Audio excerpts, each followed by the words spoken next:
느헤미야 묵상 69번째. 좋은 루트를 잡으세요.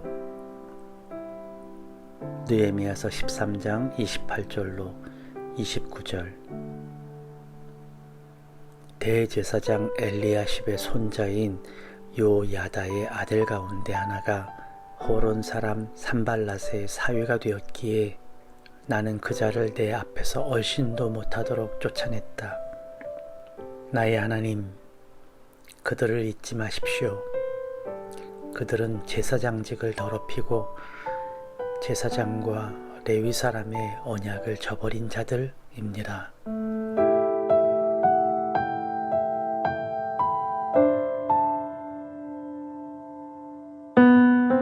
좋은 아침입니다. 제가 아침마다 좋은 아침이라고 외치는 이유는 우리에게 주신 하나님의 은혜가 오늘 이 아침처럼 하얀 도화지 같기 때문입니다. 이제 그 도화지에 우리가 그림을 그리는 거죠. 우리가 그리는 그림에 따라 그 도화지는 예쁠 수도 삭막할 수도 있을지 모릅니다. 때론 수억의 가치가 되기도, 때론 쓰레기통으로 떨어지기도 하겠죠. 사람들은 하나님의 은혜가 우리와 상관없이 펼쳐지는 줄 압니다. 그러나 하나님은 우리와 함께 은혜를 만들어 가시죠. 우리를 통해 은혜를 빛나게 하십니다. 혹시 그게 무슨 은혜냐고 반문하실 수도 있습니다. 아마도 그런 의문을 가지시는 분들은 하나님의 은혜가 완성형이라고 느끼시기 때문일 거예요. 선물처럼 말이죠. 그런데 선물이라는 것이 그래요. 선물이 그 자체로 있지 않죠. 상대가 있고 사랑이 있어야 가능한 것이 선물입니다. 그러니까 선물조차 일방적일 수 없다는 뜻입니다.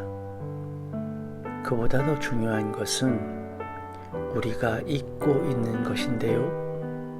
매일 아침 주어지는 하얀 도화지가 얼마나 축복인지 모른다는 점입니다.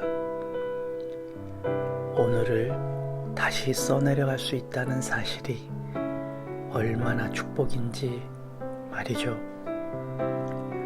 오늘을 새로 산다는 것이 얼마나 은혜인지를요.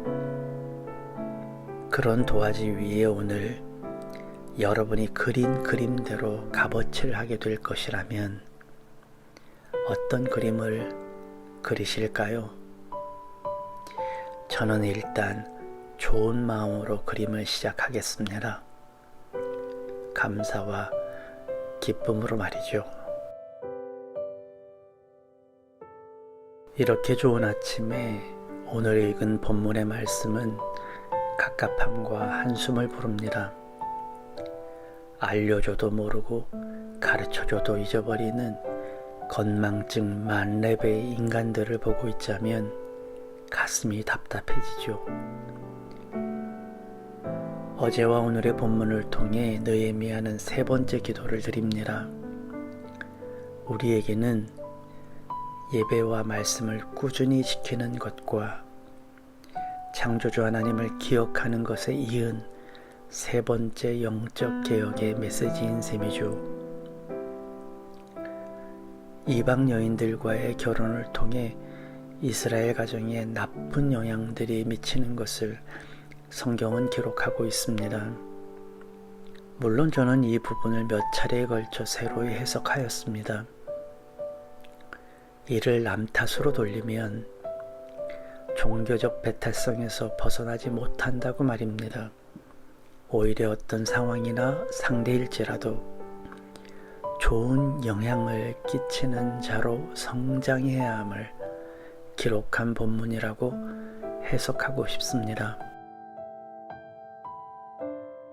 온실에서 자란 화초가 예쁠 수는 있어도 건강한 것은 아닙니다.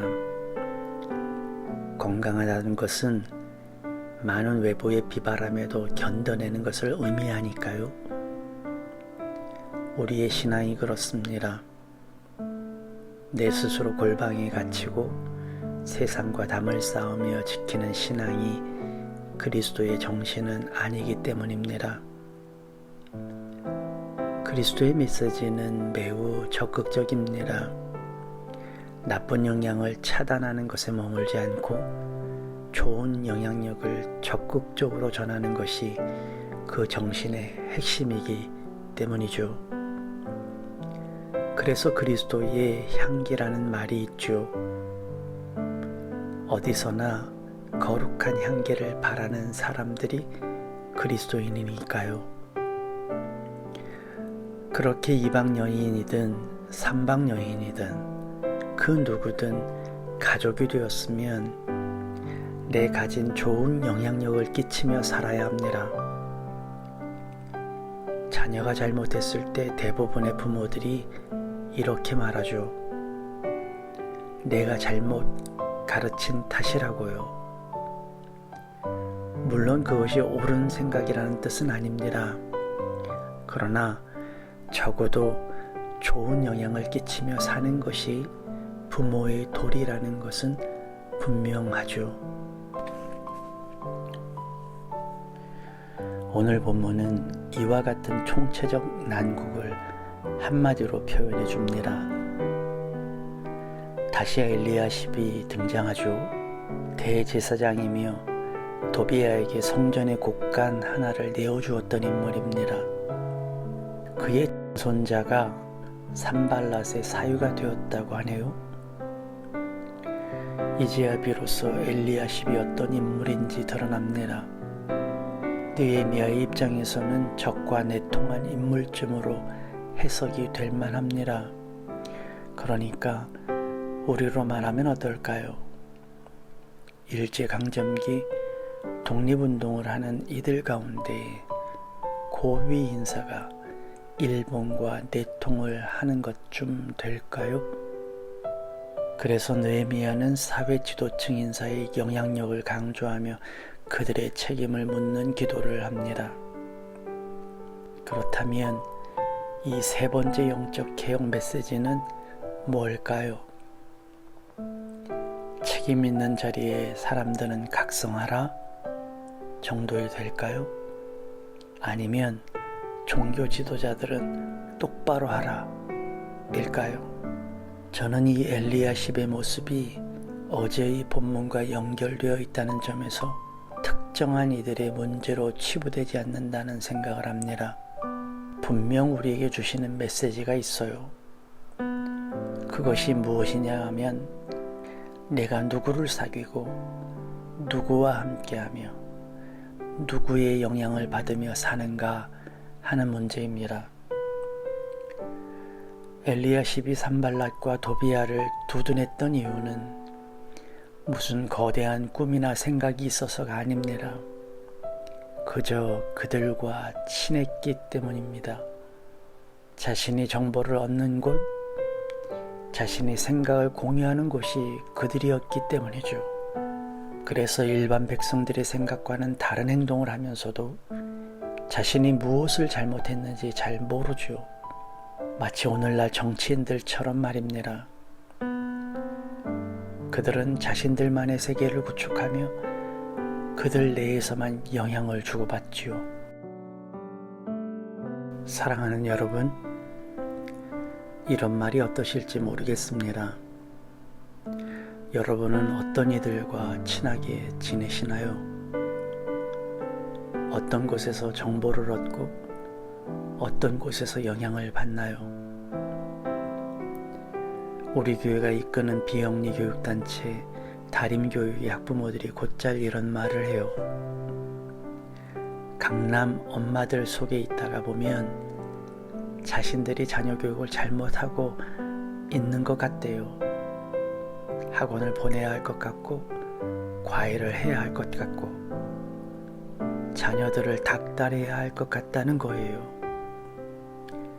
그런데 다림교육에 와서 교육 철학을 나누면 자녀들에게는 사랑과 인정이 가장 큰 학습 능률이라는 것을 알게 된다는 겁니다. 좋은 루트를 잡으세요. 좋은 정보를 받으세요. 책을 무작정 읽지 마세요. 좋은 책을 골라 읽으세요. 유튜브도 막 보지 마세요. 아무렇지 않게 정보를 받아들이지 마세요. 분별이 필요합니다. 어떤 분별력을 가져야 하는지 고민할 필요는 없습니다. 우리에게는 딱 한 가지의 기준이 있으니까요. 내 마음을 강팍하게 하고 내 속에 미움과 다툼을 만들게 하는 정보는 멈추세요. 내 마음을 상하게 만들고 편을 가르게 하는 영향으로부터도 벗어나세요. 아무리 많은 정보여도 끼리끼리의 정보는 편협합니다. 내 마음을 넓히고 더 많은 이들을 바라볼 수 있는 자리, 감사하고 기뻐할 수 있는 자리, 긍휼과 용서와 하나됨을 꿈꾸는 자리, 그런 자리에서 나오는 영향력을 붙드세요. 어쩜 이 세 번째 개혁 운동이 오늘 우리에게 가장 큰 싸움이 될지도 모릅니다. 오늘 우리는 또 수많은 정보의 홍수 속에 놓이겠죠. 그 속에서도 이웃을 사랑하고 낮은 자리를 돌아볼 수 있으며 함께 나누고 협력하는 마음을 품고 오늘을 사는 여러분을 축복합니다. 오늘도 힘내세요.